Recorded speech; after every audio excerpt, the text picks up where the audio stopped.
Good afternoon, everybody. Welcome to the Big Show. The Big Show comes at you every day right around 5 o'clock. Every so often we have to share the airwaves with others, and so maybe a couple of minutes. But we are here ready to roll. And, of course, it is sort of that weird week, isn't it? That weird week in between preseason games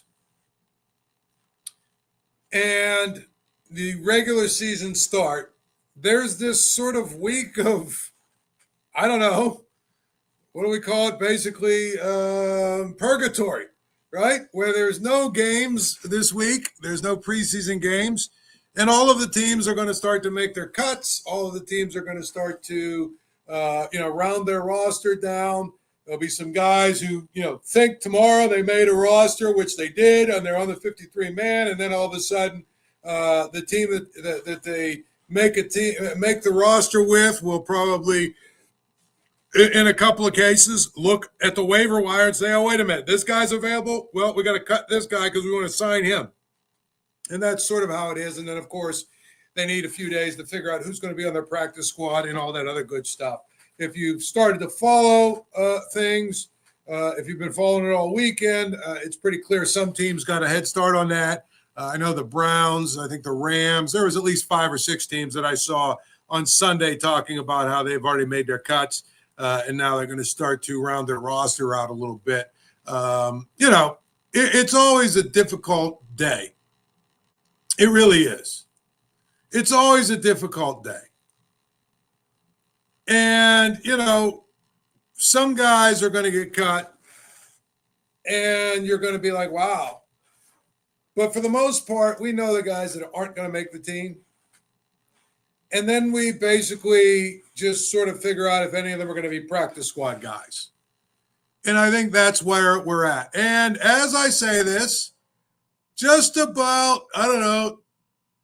10 minutes ago or so, the Steelers made their first round of cuts. So let's start there real quick, and then we'll get to Anthony Richardson. Running back Lou Nichols. I don't know that anyone's really surprised that he got cut. Kicker Ben Sauls, I think we're all pretty sure that he got cut. There was some discussion about, well, maybe the Steelers can work out a trade for him before Tuesday, but the reality of the situation is if you're a team that wants Ben Sauls as a kicker, why, if you know they're going to cut him, would you make a trade for him? So doesn't make a lot of sense that they would keep him around, and they're not. Wide receiver Lance McCutcheon, wide receiver Max Hurleman, both of them are gone. Aiden Williams and Stephen Jones, I don't know that anyone's surprised by any name that I've given so far. One little surprise, Cam Johnson, the punter, has been cut. It came down to money. They saved a couple. I guess they felt like, they felt like basically saving a few dollars is worth it at the punter position if the two guys are relatively close. Most people that watched camp thought that Cam Johnson was the better of the punter, but Corliss Waitman, who makes less money, is going to make the team for real. So they're gone. Who else? Let's see. Mark Robinson, he was a guy a couple of years ago, at least a year ago, 2 years ago, I forget, where people were discussing him maybe as like being some sort of a guy who was a diamond in the rough. Well, he doesn't make it. Julius Welshkoff doesn't make it. Kyler Baugh, Deshaun Jameson, Daryl Porter. So really, let's look through. You look through all those names. What I'll tell you is that essentially, I don't know that anybody has really been surprised by any of that. I think Cam Johnson, somebody will pick him up as a punter, but for the most part, those guys, a few of them might decide that they're going to, bring them back as practice squad guys. A number of those guys probably won't be in the league. They'll just sort of be working out and waiting for their next opportunity. I mean, you have to remember, and I'm not going to, if you do the math, there is basically, 32 rosters, 32 teams, 53 roster spots. That's roughly 1,600 or so. So 1,600, maybe 1,700 spots. You add another, 10, 15 guys on every practice squad. I mean, you're basically talking about 2,000 jobs in the NFL, somewhere in that neighborhood, right? Well, every one of these teams has to cut about 40 guys, maybe 30 guys. So you're talking about 900 to 1,000, 1,100. There's just a lot more players. And then, of course, next year there'll be another group of players coming in from college. And, it's a very competitive, very hard business. And I think one of the things that's tough is when you're chasing that dream, then you're chasing that dream, and what happens? It's just not going to happen for you. Some guys chase it forever. I know from my own experience, my son, he went with the Chargers, made it through all the preseason games. And back then there was 4 preseason games, got to the end of camp, got cut, came home. And I'm like, well, there's a couple other teams are calling your agent. You want to go try, do tryouts and, be available and maybe make a practice squad or whatever. And he said, I'm good, Dad. I gave it a shot, but I want to get started with my life. I don't want to chase it. A number of guys will do that. But I think the other side of that is some guys, they want to chase it for as long as they can possibly chase it.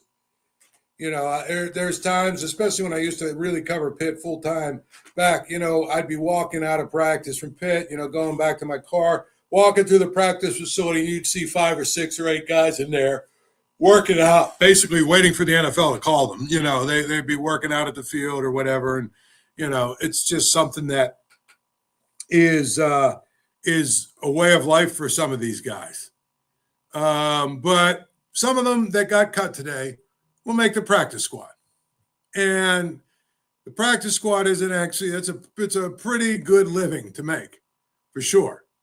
So I think that when you really go about it that way, I look at it and basically say it's not really going to be, that many guys that you say, wow, that guy, he's getting cut.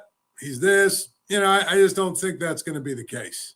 Honestly, I just don't. I think basically what's going to happen is you're going to basically say that it's really, really important. It's really, really important that we go through it and we try and figure out if there are guys that, might get cut. And I think the name that everybody's waiting for is Beanie Bishop. He's somebody that you would basically say, well, okay, it's going to be interesting, but he's probably somebody who, is going to have an opportunity to play somebody else or somewhere else. That's where I would tell you that's going to be important, really, in so many ways, I think at least. Find guys like that. So it's always hard. It really is. It's really hard when you have, guys that are working their whole life. They're trying really hard. They're trying to figure out how to get in it and all that stuff. And I think that that's one of those things where that's what makes this week. I call it Purgatory Week because there's also a lot of guys that are out there probably that are waiting to hear.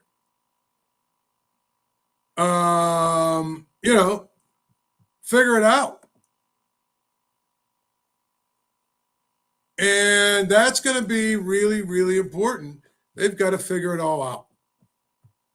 Figure out if they want to chase it or not. Now, when it comes to the Steelers, again, one of the things that made the Steelers difficult for a lot of people, one of the things that made them really difficult is that you, in so many ways, I think, knew who was going to make this team and who wasn't. That's where I would tell you is the interesting thing, right? So it's one of those things where we have, a tough team to make, and they've started to make now all of these different changes that really none of them are going to be all that much of a surprise. Now,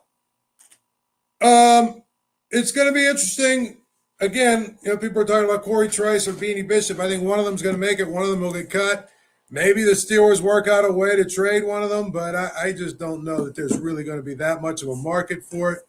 I feel like, those are guys that people know, hey, they're going to get cut. They're going to get let go. If we just wait 24 hours, we can get them for real. So that's where I would tell you.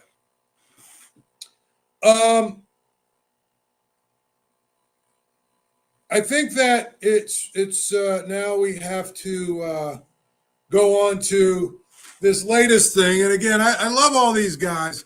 Here's one of the things I'm going to tell you that's hilarious. Okay? Here's what's hilarious to me. And I mean this. All these guys out here that have these ideas, I think at the center of all these ideas are that somehow, some way, Mike Tomlin is this miracle worker that every one of these, players, okay? Every one of these players that has troubles or is trying to figure it out, every one of them, if they just come to Mike Tomlin, he'll fix them. And I'm sorry, but that's silly. He's not going to fix Anthony Richardson is the latest one. So where did this come from? Of course, again, we're in purgatory week, so a lot of guys have to just basically say things, and try and just make these statements. Bill Barnwell from ESPN, who's an NFL insider, he floated the idea today that the Steelers should trade for Anthony Richardson because the Steelers are a team that's looking for a quarterback of the future, and Anthony Richardson is only 23 years old, and the Colts have already given up on him. But he has talent, and if you get with the right organization and maybe have the right mentor like Aaron Rodgers, things would really turn around. So there's a couple things. Number one, the idea that the Colts have given up on Anthony Richardson at 23 years old is silly. They have games to win. Do any of these people that actually cover the league, do they understand? They have games to win. So they have to pick the best guy they can pick for week one to try and win a game. Same situation in Cleveland. They can't coddle the two rookies or even Kenny Pickett and try and make them feel good about themselves by allowing them to start and grow into their role. They've got games to win, so they went with Joe Flacco. And in Indianapolis, they went with Daniel Jones. Do I think Daniel Jones is any good? No, I don't. I don't think he's any good. But they believe they can win a few games with him. That's why he's starting. But that doesn't mean they've given up on Anthony Richardson. He just hasn't developed. He's just not very good right now. And so how are you going to hand the keys to the castle to a guy who's not very good right now? But he's only 23. They're going to, they're probably going to spend a year, help maybe develop him. Probably, I would assume there'll be times when Anthony Richardson will have to play this year because, you know what, Daniel Jones gets hurt a lot. So I'm just trying to say, I don't understand this whole thing of where if a young guy doesn't get a chance, everybody has given up on him already. That's not what's going on here. That's not what's going on here. They're not giving up on him. He's just not ready to be a starter. So let's start there.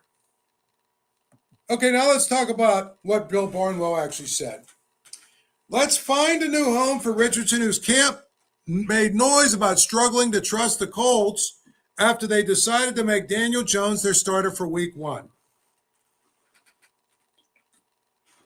Maybe it's a generational thing. But I'm really getting tired. Okay? Tired of these younger athletes. And they're entitled, whiny, cry-ass attitude. You know what makes sports wonderful? You know what makes sports incredible? Sports are the last place where meritocracy actually is the case. Nobody owes you anything. And in sports, you earn your spot or you don't play. I'm old school. When my kids were playing sports all the time, you know what I used to tell them? If you don't like your playing time, or you don't like your role on the team, or you don't like your spot on the team, go talk to the coach. Don't talk to me. I'm never going to get involved. If you're good enough, you'll rise. And that's especially true in the NFL.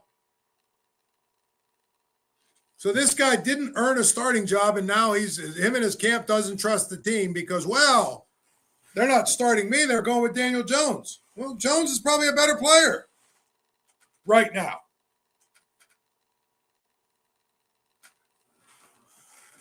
And at the end of the day, we've seen Daniel Jones. He stinks. He's not very good. He also gets hurt a lot. So there's a good chance Anthony Richardson's going to play. So just be ready when it's your time to play. Could we do that? This thing of where, it's just the same thing with Shedeur Sanders. And be ready when it's your turn to play. Get better. Be ready.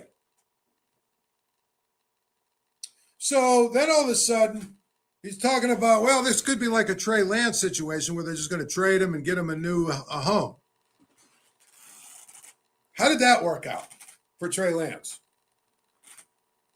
Honestly, I know that he signed somewhere. Is he with the Chargers right? I couldn't even tell you where he's at.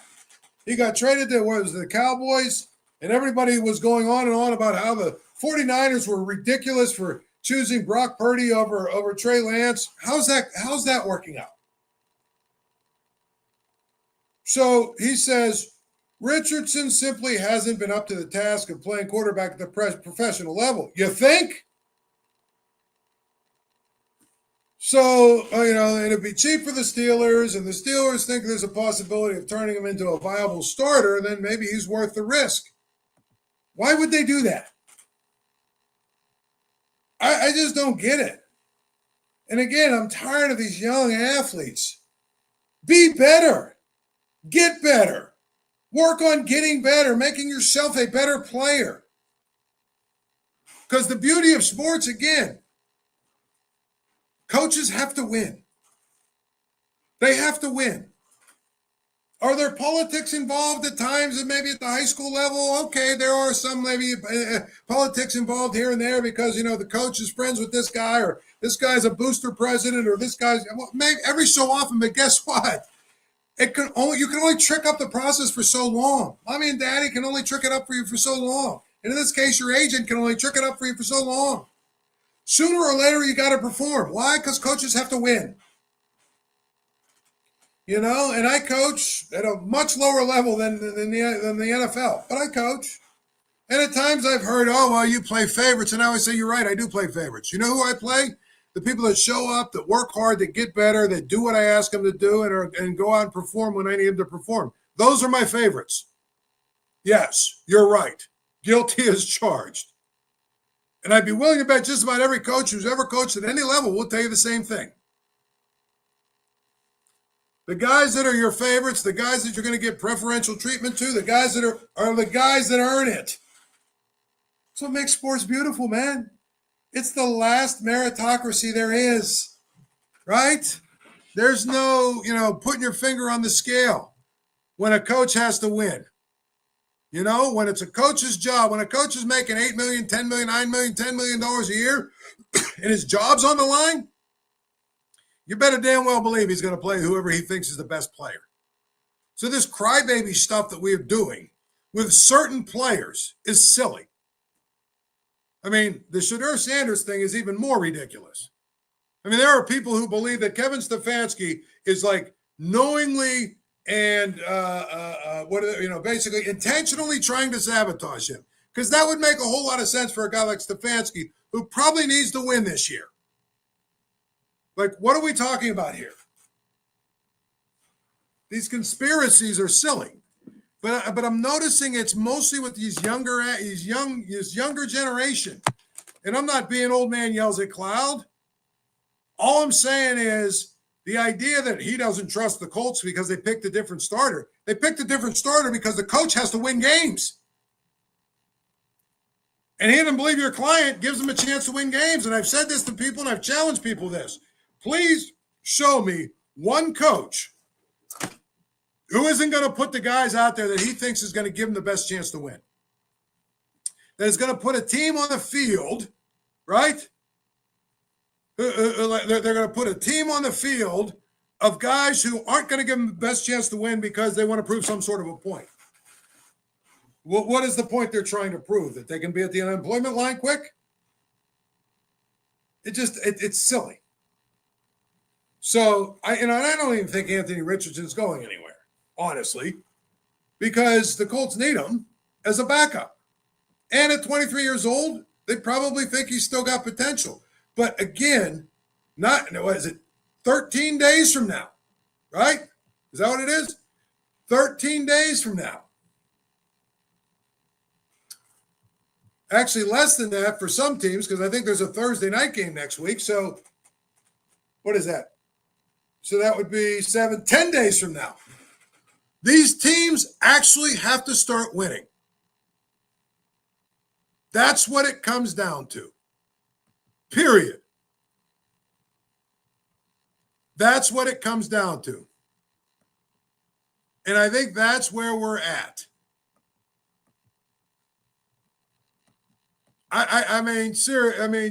These teams have to win.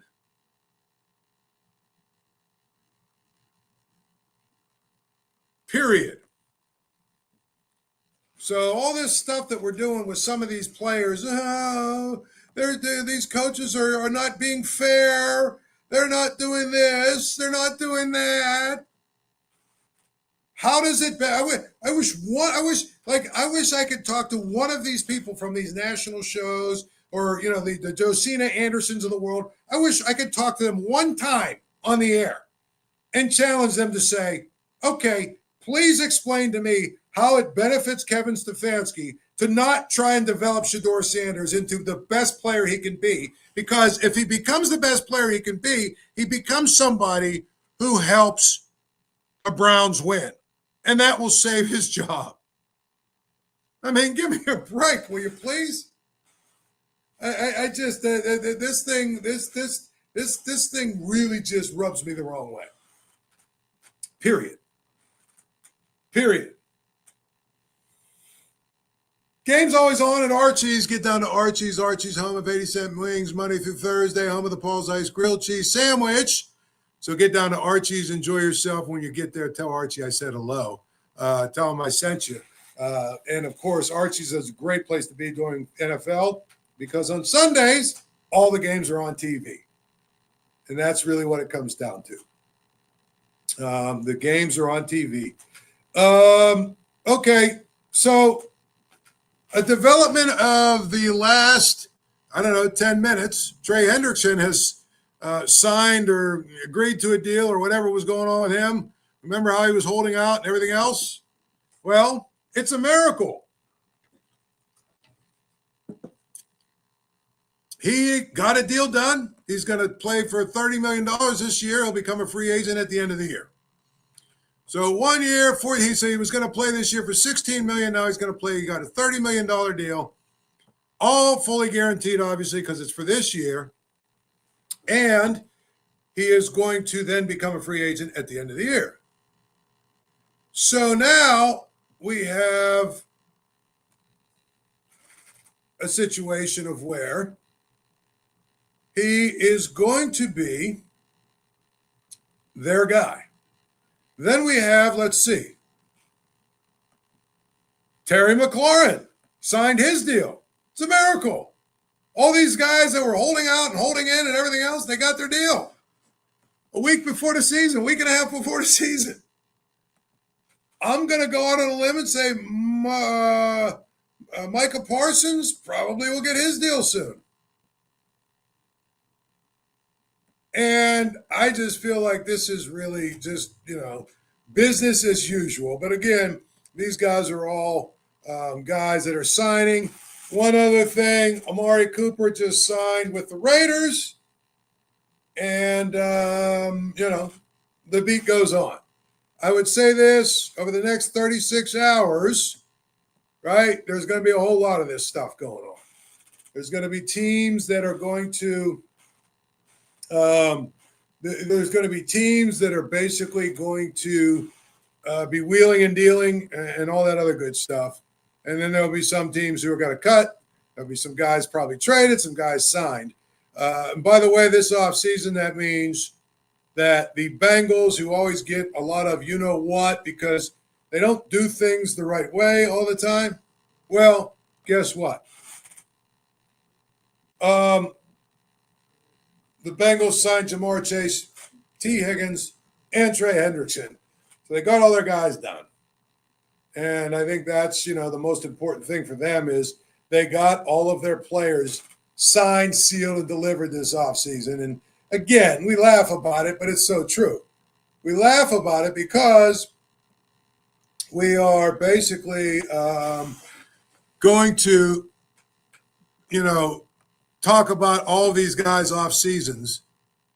And then it's one of those situations where we talk about it. We talk about how, what happens if he doesn't play? What happens if this happens? Yada, yada. And then what? They all seem to sign by the end of it. Again, Michael Parsons will be next, probably within 2 days. Not every team has basically, not every team basically has all of their cuts out yet, but it's one of those situations where we're going to know a whole lot about all of these teams, a lot more in the next 36 hours and what it looks like. So now, the question becomes with the Steelers, if you look at their roster, and again, I would be willing to bet if you put their roster in front of me, when they had, 90 or 95 players or however many players they have in camp, and tell me to come up with a 53-man roster, I probably would have been able to come up with about I'll say about 49 or 50 of the 53 names. There might be a couple of guys, Beanie Bishop or Corey Trice. Maybe I picked the wrong guy there. I might have picked the wrong punter, just because they had signed Cam Johnston, they had signed him. But for the most part, we've known the Steelers roster. Tomorrow at this point, though, we'll know it for sure. We'll know exactly at least all of the people that have been cut, all the people that have made the team, whether or not they made some trades, whether or not they picked anybody up off of the waivers from other teams. We'll probably start to get a feel for what their practice squad looks like as well. So, for all I'm saying from that point is, I just feel like now it's really important now to sort of hone in on the fact that the Steelers now have 13 days until they kick off. But again, I think because there was only 13 days until they kick off, it's so disingenuous. So disingenuous. All of these discussions about, what player so-and-so, they didn't make the team or they didn't get to play or they didn't. Coaches have to win games. Period.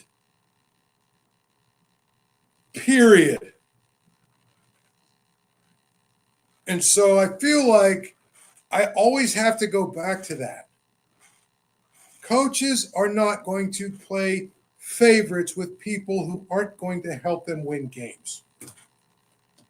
That's all there is to it. Really. And so this idea that some of these guys are getting picked on or singled out or not given a chance, it's all nonsense. We will talk to you again tomorrow. We'll have a good time trying to discuss the Steelers roster as it really is. And until then, enjoy your night. Thank you for checking out this content from Post-Gazette Sports. If you watch this video on YouTube, please like the video and subscribe to our channel. For all of the sports coverage the Post-Gazette has to offer, visit post-gazette.com.